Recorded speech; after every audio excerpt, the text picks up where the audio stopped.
आज मैं आप लोगों को इस वीडियो में बताऊंगा causes of erectile dysfunction. Erectile dysfunction जो होता है मेल में आजकल बहुत ज्यादा एक प्रॉब्लम हो चुकी है, कॉमन हो चुकी है। तो क्या इसके कारण है, क्या इसके कोजेज है इरेक्टाइल डिसफंक्शन के, चलिए दोस्तों समझते हैं।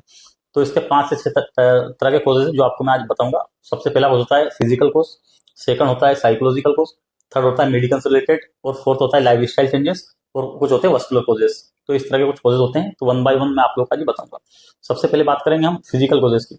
तो फिजिकल कोजेस में दोस्तों डायबिटिक मेलाइटस, जो है कि डायबिटीज इसका एक कोज है। इसमें क्या होता है, नर्व और ब्लड वेसल्स डैमेज हो जाते हैं, जिसकी वजह से ब्लड का फ्लो प्रॉपर होता नहीं है, तो पेशेंट को जो है कि इरेक्टाइल डिस्फंक्शन हो जाता है। इसमें नेक्स्ट आता है हाइपरटेंशन, हाई ब्लड प्रेशर या फिर हाई कोलेस्ट्रॉल लेवल, जिससे पेनाइल फ्लो कम हो जाता है। पेनाइल फ्लो जो है कि कम हो जाता है, ब्लड फ्लो कम हो जाता है, तो उसकी वजह से पेशेंट में ईडी के सिम्टम देखने मिलते हैं। इसके बाद हार्ट डिजीज, पेशेंट को एथेरोस्क्लेरोसिस हो जाता है, हार्मोनल इम्बैलेंस हो जाते हैं, जैसे कि लो टेस्टोस्टेरोन लेवल। टेस्टोस्टेरोन का लेवल कम होने की वजह से पेशेंट में ईडी हो जाता है, ये हार्मोनल इम्बैलेंस होता है। इसके बाद ओबेसिटी, बहुत ज्यादा मोटापा, उसकी वजह से हो सकता है।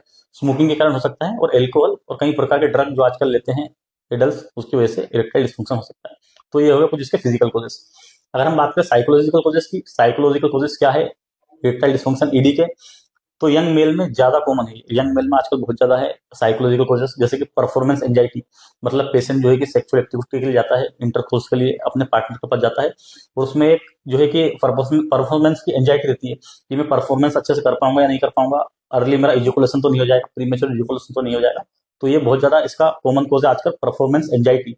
तो इसे आपको दूर करना पड़ेगा। सेकंड कॉज होता है स्ट्रेस, बहुत ज्यादा स्ट्रेस लेना उस चीज के बारे में। इसके बाद नेक्स्ट कॉस्ट होता है दोस्तों इसमें जॉब, फैमिली हिस्ट्री, फैमिली या फिर फाइनेंशियल इश्यू। फाइनेंशियल इश्यू की वजह से स्ट्रेस में रहते हैं, जॉब की वजह से स्ट्रेस में होते हैं। तो स्ट्रेस बहुत बड़ा कारण है इरेक्टाइल डिस्फंक्शन के पीछे। इसके बाद नेक्स्ट होता है डिप्रेशन। आजकल यंग एडल्ट बहुत ज्यादा डिप्रेशन में रहते हैं, जॉब नहीं मिलती है, जॉब है तो वहाँ पे वर्कलोड बहुत ज्यादा है, तो उसकी वजह से हो सकता है।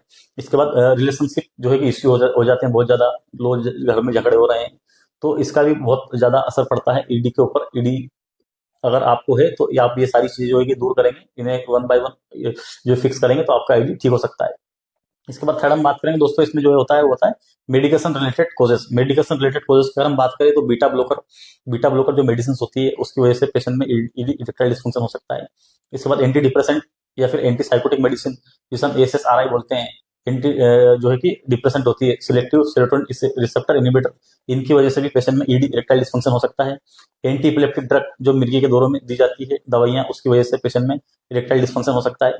इसके बाद फिनास्टेराइड, जो हेयर फॉल वाले पेशेंट होते हैं जिनके बाल गिरते हैं, गंजापन आता है, उसमें फिनास्टेराइड की टेबलेट दी जाती है, ऑयल दी जाता है।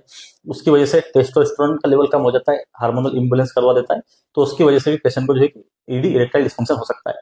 तो दोस्तों इसके बाद नेक्स्ट कोर्स की अगर हम बात करें तो होता है life style changes. Life style changes की अगर हम बात करें तो उसमें लेक ऑफ स्लीप, नींद का पूरा प्रॉपर ना होना, उसकी वजह से हो सकता है। सेडेंटरी लाइफ स्टाइल, बहुत ज्यादा सेडेंटरी लाइफ स्टाइल है, दिन भर घर में रहते हैं, मोटापा बहुत ज्यादा हो चुका है, उसकी वजह से हो सकता है। वर्कअप ना करना, एक्सरसाइज ना करना, उसके कारण ही हो सकता है। उसके बाद unhealthy diet, diet proper healthy नहीं लेना, ज्यादा फास्ट फूड लेना, उसकी वजह से हो सकता है। और क्रोनिक फटीक, उसकी वजह से भी इरेक्टाइल डिस्फंक्शन हो सकता है। तो दोस्तों ये कॉजेज होते हैं ईडी के। इसके बाद लास्ट कोज की अगर हम बात करें क्या हो सकते हैं, तो वस्कुलर कोजेस। वस्कुलर कोजेस में ब्लड फ्लो की प्रॉब्लम होना, ब्लड फ्लो का कोज होना, जैसे कि स्मोकिंग वाले पेशेंट होते हैं, उनकी नसें सिकुड़ जाती है, तो उसकी वजह से पेशेंट में जो है कि ईडी हो सकता है। पेरिफेरल वस्कुलर डिजीज, पीएडी वाले पेशेंट में हो सकता है ये। इसके बाद इंडोथीलियल जो है कि डिस्फंक्शन हो, इंडोथीलियल का डिस्फंक्शन हो जाए, उसकी वजह से हो सकता है। पेनाइल आर्टरीज की इलास्टिसिटी कम हो जाए, इलास्टिसिटी लॉस हो जाए, उसकी वजह से इरेक्टाइल डिस्फंक्शन हो सकता है। इसके बाद कुछ अदर कॉजेज होते हैं, जैसे कि पेरोनिस डिजीज हो सकती है, सीएलडी या सीकेडी वाले मरीज होते हैं, उनमें भी इरेक्टाइल डिस्फंक्शन हो सकता है। तो दोस्तों ये कॉजेज है इरेक्टाइल डिस्फंक्शन के। अगर आपको इरेक्टाइल डिस्फंक्शन है और इसमें से जो मैंने बताया किसी भी तरह का कॉजेज है आपको, तो उस कोज को फिक्स करें, और इसका आप कोज ट्रीट करेंगे, कोज को आप सुधारेंगे, तो ऑटोमेटिक आपका इरेक्टाइल